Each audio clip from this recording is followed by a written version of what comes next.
হিন্দু হয়েও আমরা অনেক কিছু জানি না, সত্যি কথা বলতে। তো এরকমই একটা ঠাকুরের পুজোয় আজকে চলে গেছিলাম। তো সকালবেলা উঠে বিছানা টিছানা গুছিয়ে ঘরটা ঝাঁটিয়ে এদিকে যাব বলে রেডি হচ্ছিলাম তোড়জোড়। আর সকাল সকাল উঠে গেছিলো দিদি, ওদিকে ঘরের সমস্ত কাজ করে নিয়েছিল। তো দেখো তারপরেই আমি ব্রাশটা করে নিচ্ছি।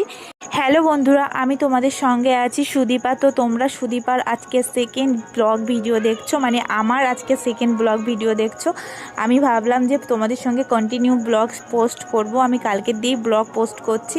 তো দেখো ব্রাশ করে ফ্রেশ হয়ে নিয়ে আমি এদিকে চা তৈরি করছি, দুধ চা। কেন জানি না রিসেন্ট 2-3 দিন ধরে আমার চা খেতে খুব ভালো লাগছে, কারণ দুধ চা, সেই কারণে। সকালে যা হোক কিছু টিফিন করে চা আর মুড়ি খেয়ে আমরা বেরিয়ে গেছিলাম পুজো দিতে। তো তার জন্য আমি এই হলুদ আর রেড কালারের কম্বিনেশানে এই শাড়িটা নিয়েছি। স্নান করে দেখো আমি শাড়িটা পরে নিচ্ছি। তো তারপরেই আমি রেডি হয়ে নিয়েছিলাম। আচ্ছা, যে পুজোর কথা তোমাদেরকে বলছিলাম, আমি কিন্তু ফার্স্ট টাইম, সত্যি কথা, আজকেই জানতে পারলাম এই পুজোর কথা। আমি এর আগে কোনোদিনও শুনিনি আর জানিও নি। আর এই প্রথমবারই আমি আমার জীবনে দেখলাম এই পুজোটা। তো আজকে যাচ্ছি পেঁচা পেঁচির পুজোতে। তো আমি জানি না তোমরা জানো কি না, অলরেডি জানলে কমেন্ট করে অবশ্যই জানিও। তো দেখো আমাদেরকে যেখানেই যাই না কেন নদী পথেই যেতে হয়, তোমাদেরকে আমি বলেছি অনেকবার ভিডিওতে। তো তার জন্যে বোট আসবে বলে অপেক্ষা করছি। উপর দিয়েও যাওয়া যায়, কিন্তু আমাদের শর্টকাট হয় নদী পথে। তো আমরা নদীতেই যাতায়াত করতে মানে পজিটিভনেস আর কি ফিল করি। তো দেখো বোটে উঠে আমরা এই যে পুজো বাড়ি চলে এসেছি। এই হলো ঠাকুর।